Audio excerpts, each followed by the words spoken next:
tanteraka ny faminaniana ao amin'ny testamenta taloha momba ny amin'i Jesosy.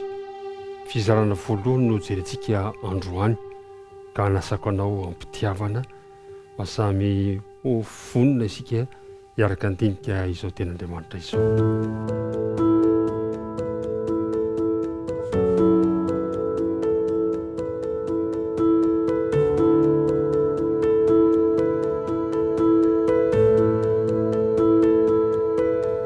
Miaraba antsika rehetrarehetra indray tafahoana somatsara amin'ity talata ity noho ny fitantanan'Andriamanitra manokana dia afaka miaona isika ary dia ampifaliana tena faly izahay satria tsapa tokoa ny fanolorantena ny fandavatena izay ataontsika tsiraray avy ary mbola mampirisika antsika mba hitona ny hafa hiaraka handinika ara-paina manokana ihany koa ireo izay sambany fomba tafaraka aminay tsy diso fotoana ianao fa ny irina dia ny fahasoavan'ny tompo aminao ary ny fiadanan'ny tompo dia hotononona mandrakariva ho anao sy ny ankohonanao. Mialohan'ny andiniantsika ny dindinika dia hiaraka hivavaka isika. Andriamanitra rainay tsara indrindra izay ny an-danitra misaotra anao izahay fa notantanao sy novomininao ka tafahoana somatsara indray amin'ny alalan'izao fandaharana izao. Mamelany ilokay areo ka mba anjaka am-ponay ny fanena masina hitari-talananay ampianatra anay ny teninao. Nara Jesosy nangatana vavaka. Amen. Ry mpiara-mianatra namana isany mitoy ny dinidinitsika ary noresantsika androany dia no amafisin'i Jesosy ny fahefana soratra masina tamin'ny adihevitra ny fanaovana tamin'ireo mpitondra fivavahana tamin'ny fotoan'andro. Rehefa dinihana nefa dia toy ny hoe tsy ilain'izy ireo akory izany satria izy ireo mantsy dia tena nino soratra masina.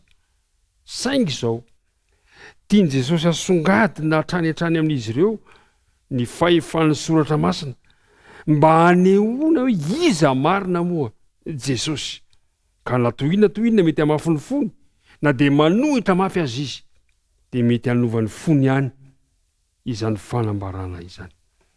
Amin'ny tiandroany ity dia iresaka antsika ny amin'ny fomba ny tondrany Jaona indray ny fahatanteran'ny faminaniana tamin'ny testamenta taloha izay mahakasika amin'i Jesosy ka atonga antsika ino mafimafy koa ny amin'ny Jesosy hoe iza moa Jesosy. Andiny ho jerentsika filazantsarany Jaona toko voalohany.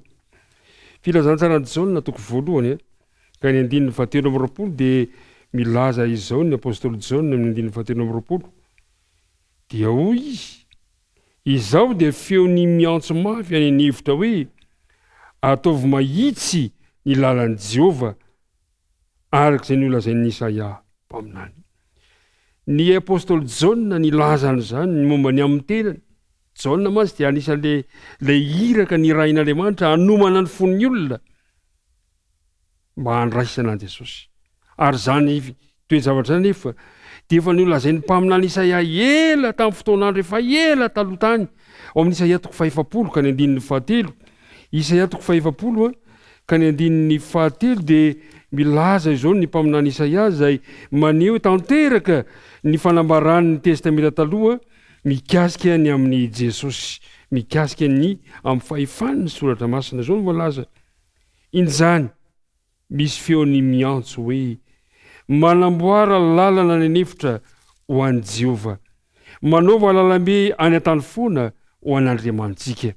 Ry mpiara-mianatra namako isany tsy mamitaka Andriamanitra, tsy mandainga Andriamanitra, manana ny fahefany mandrakariva eo amin'ny fiainany tsiraray avy Andriamanitra. Reto andininy anankoteo dia samy manomana ny fon'ny olona handray an'i Jesosy mba handrava ny mikitaotaona rehetra, mba hanitsy izay tsy mahitsy satria handray an'Andriamanitra. Ao amin'ny filazantsarany Jaona indray, filazantsarany Jaona toko 2 ka ny andininy 510 sy ny manaraka dia izao ndray fanambarana eo amin'ny andininy 510 sy ny manaraka.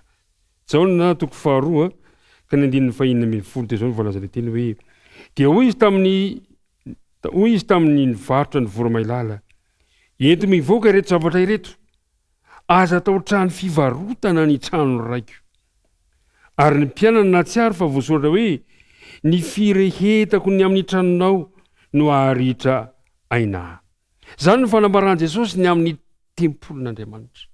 Ary zany fanamarana izany dia efa nolazain'ny mpanao salamo any amin'ny salamo fa te 7 ka 1:7 izay samy maneho fa zava-dehibe ao mason'Andriamanitra ny fahamasina ny tranony ka tsy azo anaovana izay tianao atao. Manana ny heriny, manana ny fahefany eo amin'ny tsiraray avy ny tenin'Andriamanitra. Tanteraka ny faminaniana momba ny amin'ny Jesosy araka izany teny izany amin'ny bokin'i Jeremia ihany koa. Jeremia 4:7 dia maneho an'Andriamanitra fa Andriamanitra no loharanon-aina ary aty amin'ny filazantsara Jaona 7:7 azonao vakila izany dia maneho fa Jesosy mihitsy ilay loharanon-aina mahatanteraka izany faminaniana izany. Zao no voalaza amin'ny Jaona 7:7 zao no voalaza ilay teny manao hoe izay mino aho dia hisy hono rano velona hiboiboika avy eo an-kibony araka ny voalaza ny soratra masina. Ilay soratra masina lazainy eto dia tsy inona akory fa ilay testameta taloha izay niainana tamin'izany fotoana izany ka ny mpaminany Jeremia dia nilazany amin'ny hoe ilay loharanon-aina maneho an'Andriamanitra. Ao amin'ny filazantsarany Jaona 7:7 indray dia misy faminaniana anankiray mikasika ny amin'ny nahafatesan'i Jesosy. Jaona 7:7 ka 1:7 izay manao hoe zao no voalaza ilay teny amin'ny 1:7. Jaona 7:7 ka 1:7 azafady zao no voalaza ilay teny. Fa tonga izany mba hatanteraka ny soratra masina hoe tsy hisy ho tapahina ny taolany. Rehefa maty amin'ny hazo fijaliana Jesosy dia mba ahitana hoe maty tena maty ny eo amin'ny hazo fijaliana dia tapahana ny ranjony. Eo amin'ny 9 oloantsika eo dia ireo jiolahy anankiroa niara-niantona tamin'i Jesosy dia no tapahina ny ranjon'izy ireo amin'ny 9:30 faharoa dia no tapahina. Fa rehefa tonga teo amin'i Jesosy dia tsy nanao an'izany satria hita fa efa maty Jesosy. Zao ny fanambarana izay lazain'ny mpaminany ny bokin'ny Nomery 7 ka ny 9:12 dia zao ny fanambarana ny ten'Andriamanitra izay maneho amintsika fa Andriamanitra tsy mamandaingy.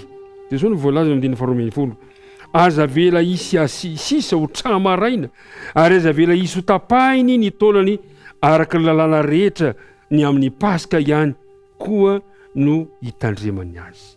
Tanteraka ny faminaniana tsy no tapahina ny ranjon'i Jesosy. Re mpiara-mianatra namana, mbola azonao atao ny mifikitra amin'ny soratra masina mandrakandroany. Tsy Jaona ihany anefa fa i Petera, i Paoly, i Matio, i Marka, i Lioka dia mbola nanamafy ny fahatanteran'ny faminaniana momba ny amin'i Jesosy amin'ny testameta taloha.